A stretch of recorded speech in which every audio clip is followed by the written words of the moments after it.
Hi everyone, my name is Josh and today I'll be covering how to use Maproom. So Maproom is a plugin for 3ds Max and it downloads information of buildings and other physical elements of an environment in a selected area. So for example, if you want to download a city of Sydney, and Maproom allows a download from the internet the 3D model of the buildings and including all the of the data inside Sydney area, like for example trees and waterways, roads and stuff. So it's very useful for urban designers and architects alike to analyze the environment and to model the site, the 3D buildings. So to begin with, go to this website, which is called classninhuis.nl, product.maproom. You can actually search of like Maproom 3ds Max and it'll show this one as the first one. Just click that. So to begin with, you need to pay for Maproom in order to use it in full license. Now since I've already installed it, so we can skip the payment part and the installation part and straight to 3ds Max. So the Maproom icon looks like this. It's called Maproom 67, but after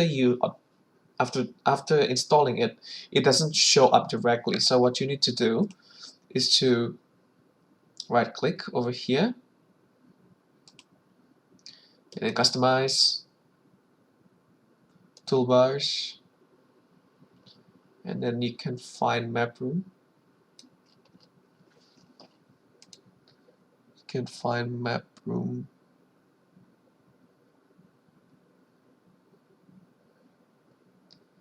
in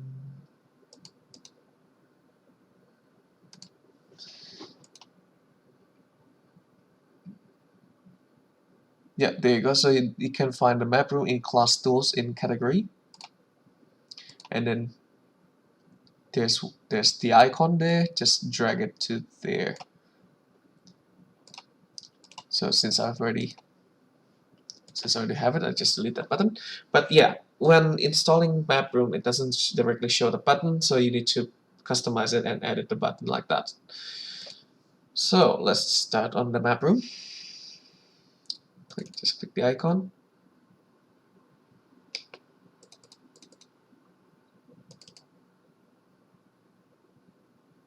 Yep, so it's kind of loading. So this is the interface of Maproom. It's really direct, and there's not a lot of things in here. But beforehand, go to settings, go to license, and make sure you have the license on activated, because if not, you don't have the access to a lot of features that is really useful in Maproom. So go to home, and there are several map presets here, including OpenStreetMap and satellite imaging, and also KML, which means that you can import it from Google Earth on Google Map. So this is a really handy tool to have the information of the model. So you want to use it in kilometers, and this is a token for Mapbox or Bing, but we're not going to cover it today. So the token is like an ID for the satellite imaging to be downloaded. So you need to go to, for example, to Bing and search for the token, and then copy the token into settings, map API keys. So the token looks like this. So it's really easy and it's free. I can show you later.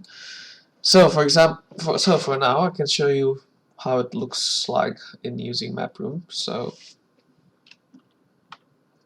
that will show up at the first one. And this is sort of like the layer. So as you can see, I pressed this 3 times and it creates 3 different layers, quote unquote, of Maproom. So in here, you can find location by name. Right now I'm in Melbourne. So you can look up location, Melbourne, Victoria.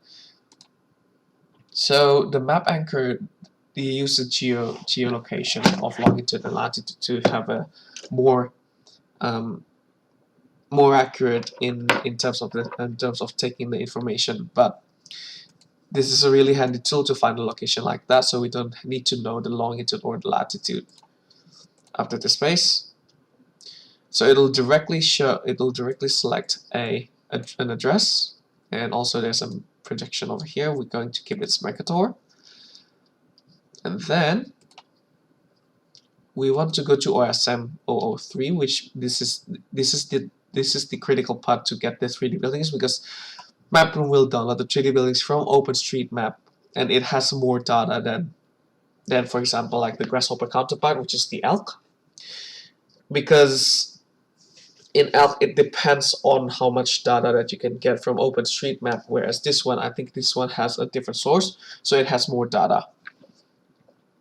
So this is an area, so you can select an area, like how much grounds do you want to cover. I'm just going to keep it as 5 kilometers.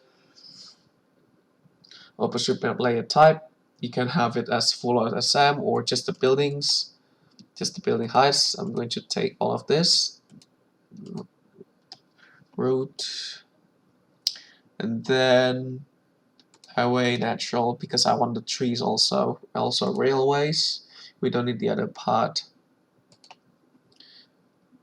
And include point data if you want to show the trees and bus stops. Align shape to ground plane, and download and draw some data. So it's going to take a while to process it because they need to download it and generate the forms out of it. So it can be quite a while, so let's just wait.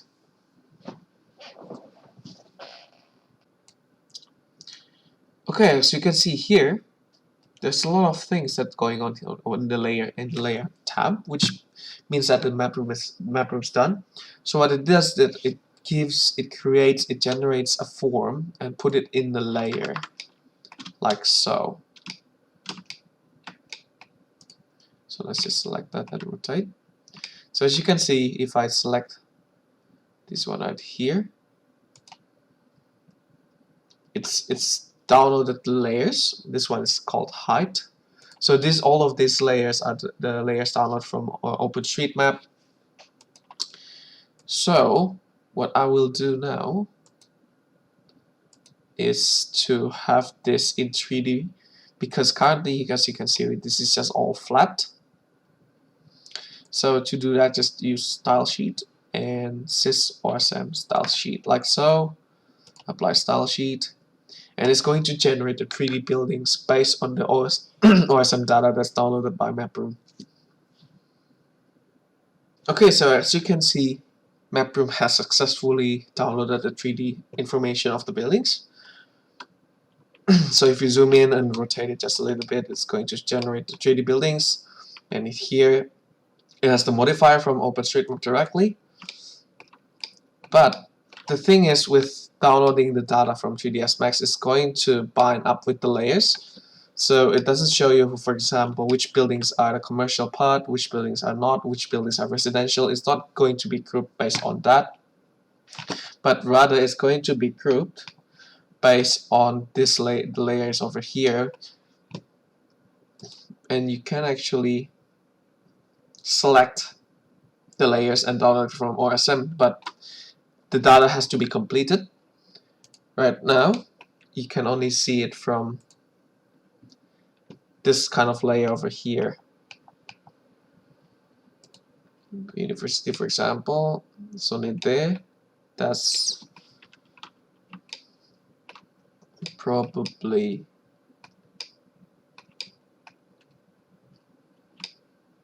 RMIT, because University of Melbourne is somewhere up over here.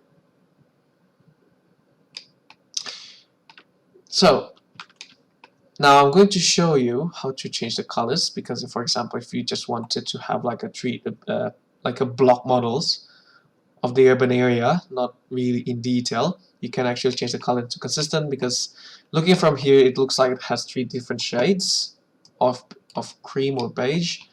So what you're going to do is just to open the Slate Material Editor,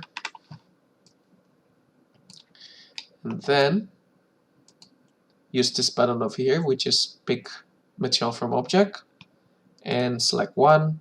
So as you can see, it generates this kind of map, and it has 10 different materials that's going to link up to these parameters over here. So if you only want to have one single material, you need to change the ID count to 1 and delete all of this and leave it only 1, because if not,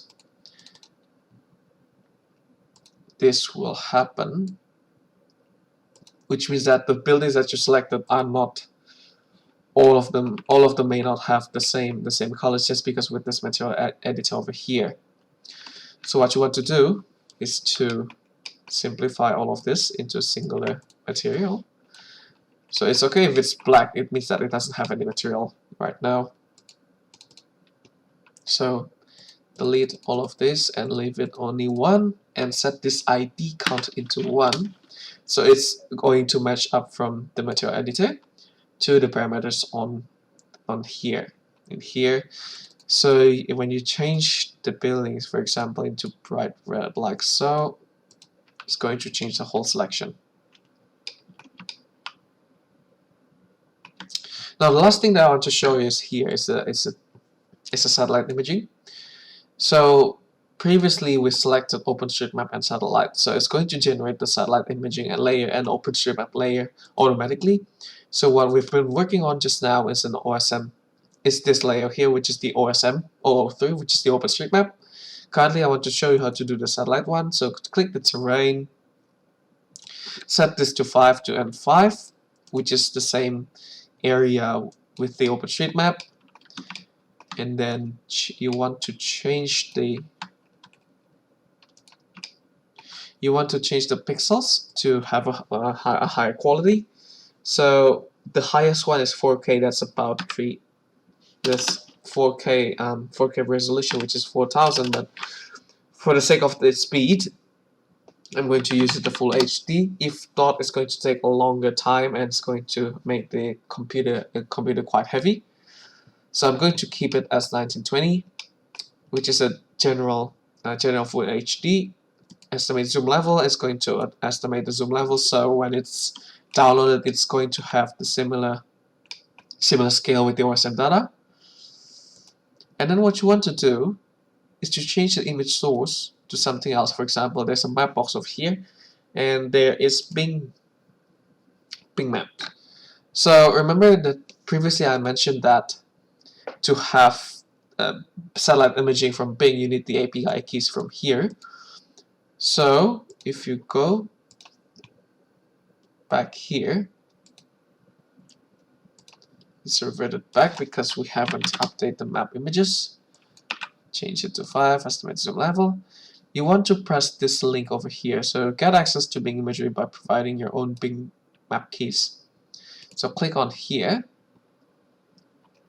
scroll down, basic keys, get a free basic key. So it's a free, so when you sign in, you can get the key. Just follow the steps, it's very easy. But it's already have the API map, the map API. I'm not going to proceed with signing in and stuff at the moment. So after you have the API key, update map images, and it's going to download the Bing satellite image.